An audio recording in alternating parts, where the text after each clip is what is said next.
Good morning, Miss Barengo. Where are we at today? We are at the Oak Alley Plantation. Where are we about to go in right now? We're going into the big house. We'll have a house tour. We will not be able to take any photos. We'll be inside. Good morning, Muchoko. What's poppin'? Hey, what's good? Are you ready to go inside the big house? I am trying to see what the people was doing back in the day. Me too. Thank you. Good morning, JC. Good morning. Are you ready to go inside the big house? A little bit. I feel really uneasy right now. I'm not sure how to feel, but I'm glad to be learning, glad to be here. Good morning, Sharifa. How you doing this morning? Today is gonna be a heavy day. It's gonna be a learning experience, and I'm excited to learn, but a little bit nervous. Good morning, Jivajir. Are you ready to go inside the big house? Yes. Are you looking forward to anything? Yes. Looking forward to learn, educate myself. It's a good one. Thank you. Good morning, advisors. Hi, advisors. Are you guys ready to go inside the big house? Not really. No, It's gonna be heavy. I'm not ready either, Miss Glory. It is gonna be heavy. I'm ready to learn, but I'm like also nervous to go inside. It's important to learn so it doesn't repeat itself. Yes. So we know what we need to do now and in the future. And how we can talk to people about things and raise your children not to forget. Yes, thank you. Are you excited for this? I'm nervous, but I'm ready to learn.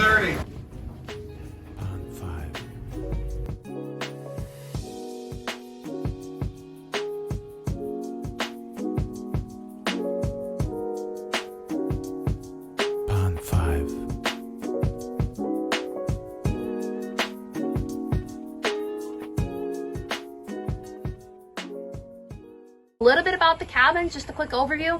Keep in mind these are not the original quarters. They were rebuilt in 2013. There would have been 20 buildings back here originally. 2 rows of 10, 2 more pairs of cabins going towards the house, 5 more pairs of cabins going away from the big house, 20 cabins, 40 residences, 2 households per cabin.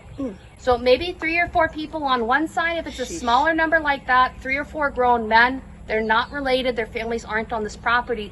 Sugar plantations are known for having about a 2-to-1 ratio of enslaved men to enslaved women. So we see a lot more of these smaller households.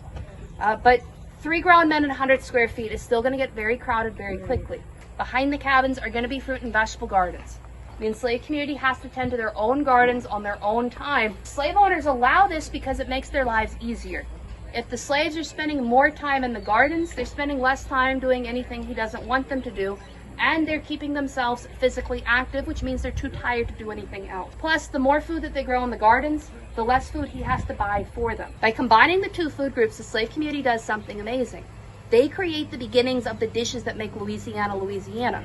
I say Louisiana, I say food. What are some of the first dishes that come to mind? Gumbo. Gumbo? Jambalaya. Jambalaya? Beignet. Then, no, not bit. Dishes. Etouffee? Etouffee. I like dessert. Red beans and rice, shrimp and grits, gumbo, jambalaya. This is from the enslaved community. I mean, yes, it's ingrained in the Louisiana culture. You can find Acadian elements in there, Spanish elements, French elements. It's a melting pot of stuff. But within it, all of that food is basically composed of the rations and the vegetable gardens that the enslaved community is allowed to have and is provided. You don't find one meat in our dishes. It's never just one meat, it's multiple meats, because originally families didn't have enough access to just chicken, just pork, just sausage, just shrimp. But if you combine multiple proteins together, now you have enough.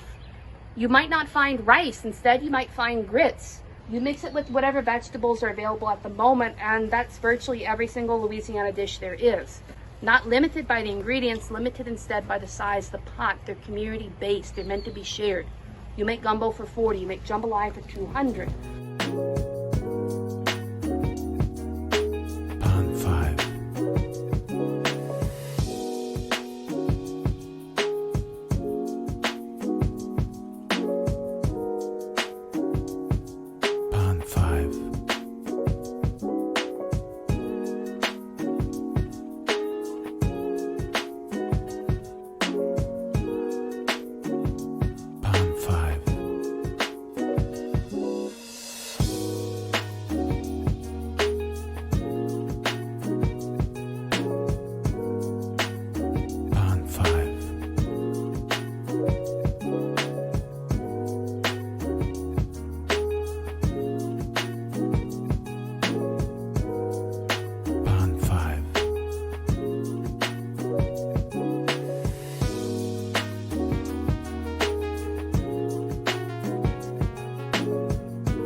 What's up, guys? So where are we at for dinner tonight? We're at the gumbo shop tonight. Okay, why did y'all pick this place for tonight? Because if we're in Louisiana and we don't get gumbo, that's a shame. You're right. Okay. So as stated before, we're at the gumbo shop. This building been here for 200 years, but the restaurant itself has only been here for 30. This entire building used to be slave quarters, and this specific room was the kitchen.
What you looking at, JC? Tokyo Drift.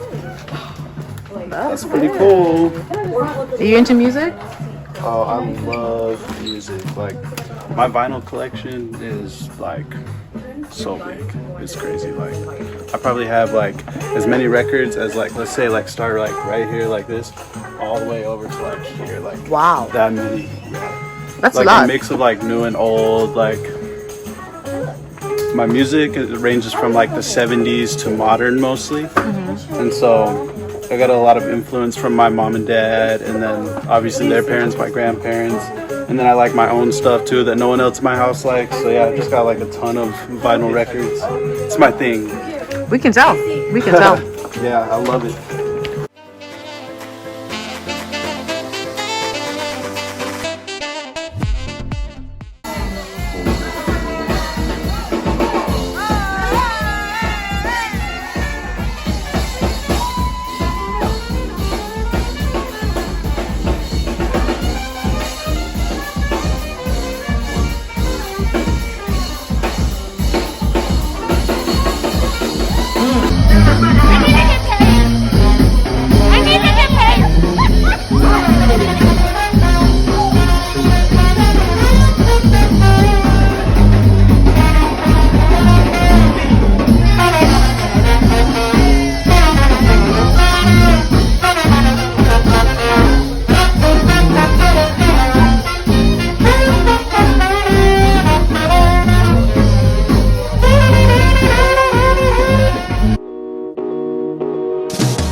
Chapel. We're not required to go to mass or anything like that, but we do have mass every day at 12.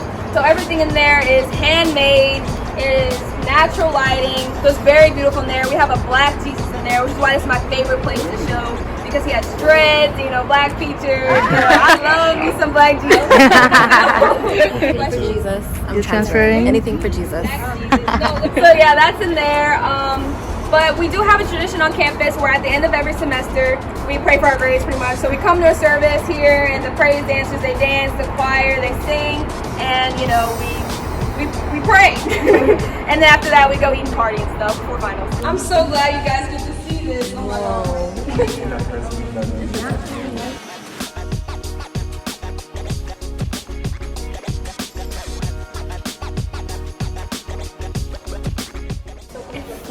Culture, like look at the Yeah, all of it. In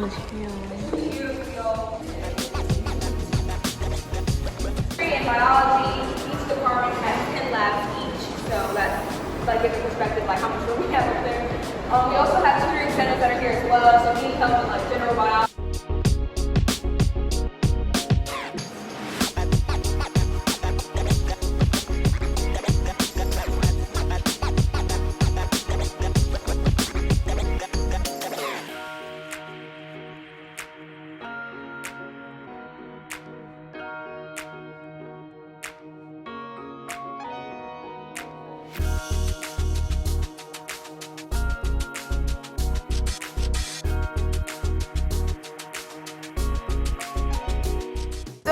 vlog. Hi. What it do? What's up?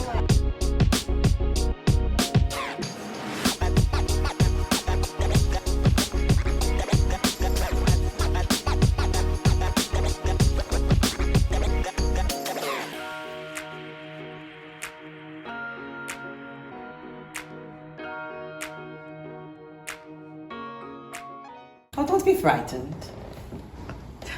I'm a devout Roman Catholic, but as a practicing voodoo priestess, my practices have been misunderstood for years. I know what you're thinking.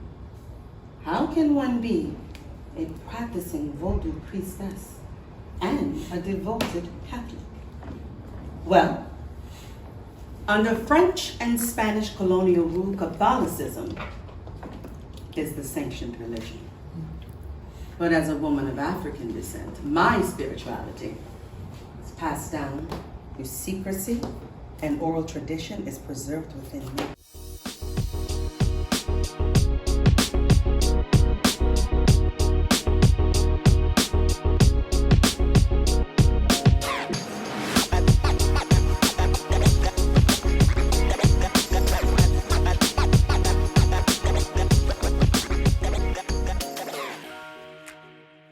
Brother Tommy Lavon, a man of color, free man of color, was a very well-respected businessman. He began to amass his wealth in 1868 through real estate. And a mere 2 years later, he had amassed a fortune of $250,000 in that time. But today it would be just over $5 million. At the time, he was the richest black man in America. Dr. Louis Charles Roudenet, who this house museum is dedicated to, he followed up the union with a brand new venture called Tribune de la Nouvelle-Orléans. This was America's first black daily newspaper that was printed in both French and English.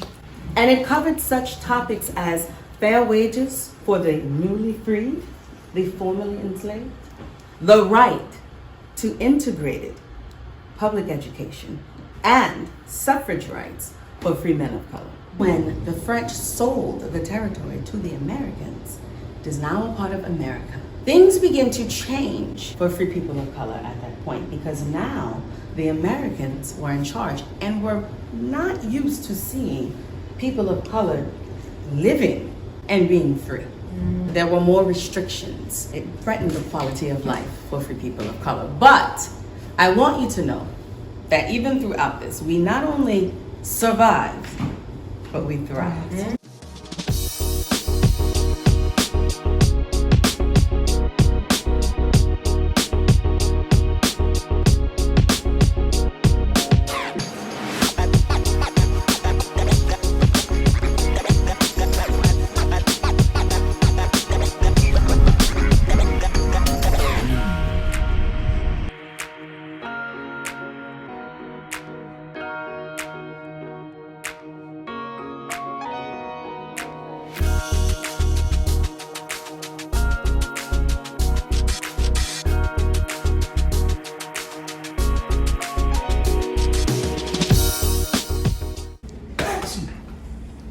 Big Chief. Kushman, yeah. Big Chief, I usually make my crown do this. Like, Yes. Yes. We're just outside. When you stomp the ground, make the whole world dance around. That's the Big Chief. Why must I cry? And he speaks this when he walks. Why am I crying? Shedding these tears. Say it with me.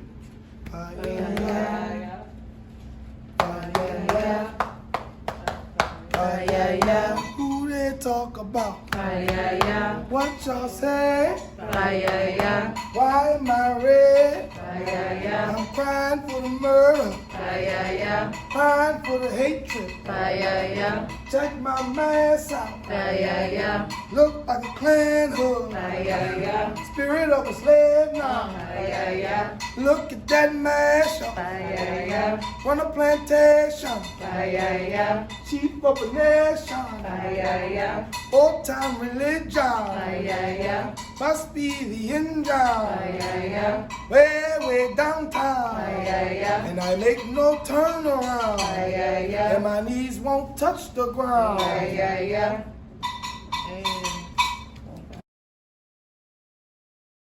I tell them the truth. Yes. This is where we came from. Yep. That was the original grave. This was built by our people. The unknown slaves. Their burial place is right around the corner. It's the oldest black Catholic church in America. A dude named Tremay, Claude Tremay. This was St. Claude. He named it after Sister Henrietta DeLille, the first black nun on. First white nun. Yeah, she taught the only black nun on, Sisters of the Holy Family. And what she did was, because see, in the French Quarter, white folks didn't want to be there. That's where we started at. We were sold on Charter Street. General Beauregard's house is right there. He had us in the back, slave quarters. They started the Ku Klux Klan. Him and Robert E. Lee had us there, slaves and all. That's where we were. But we came up and rose. Claude Tremay owned all this all the way back to the bayou. He was a French dude. Okay, he had money. He was something similar. So that's why it's called Tremay? Yeah, he helped us blacks come up. Free these people. Came over here because we couldn't come over here. This is the neighborhood where we became free black people of color. Amen. Thank you. We've been here since 1805. Oldest black neighborhood.